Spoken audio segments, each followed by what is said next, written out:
আল Aqsa flood নামের যে অপারেশনের মাধ্যমে গেল ৭ অক্টোবর ইসরায়েলের অভ্যন্তরে হামলা হয়েছে নির্যাতনের বিরুদ্ধে, সেটি ছিল ফিলিস্তিনি জনগণের বৈধ অধিকার।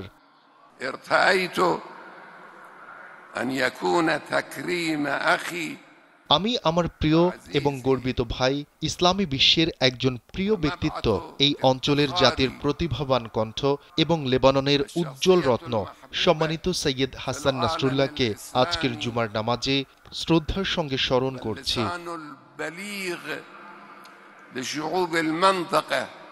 সর্বোচ্চ বিদ্যুৎ সাশ্রয় যমুনা এসি, মাত্র ২৪ টাকায় এসি চলবে সারাদিন। যমুনা এসি। এই বক্তব্য ইসলামী বিশ্বের প্রতি, বিশেষ করে প্রিয় লেবাননি ও ফিলিস্তিনি জনগণের উদ্দেশ্যে। আমরা সবাই সৈয়দ হাসান নাসরুল্লাহর শাহাদাতের ঘটনায় আহত ও শোকাহত। এটি আমাদের জন্য একটি বড় ক্ষতি এবং আমাদের হৃদয় সত্যিকারের শোকাহত। তবে আমাদের শোক মানে হতাশা নয়, এটি আমাদের মহাবীর হযরত হুসাইন ইবনে আলী রাদিয়াল্লাহু তাআলা আনহুর জন্য শোকেরই অংশ।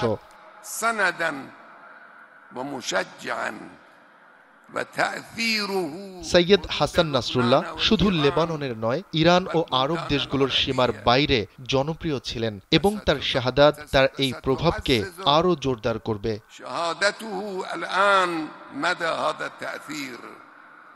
আজ অপরাধী ইহুদি সংখ্যাগোষ্ঠীও বুঝে গেছে যে তারা কখনোই হামাস ও হিজবুল্লাহর ওপর বিজয় লাভ করতে পারবে না।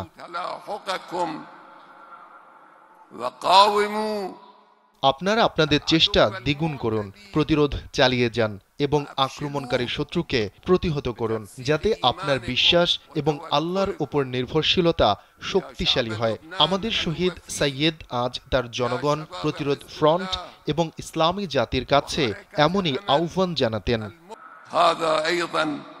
طلب سيدنا الشهيد اليوم من شعبه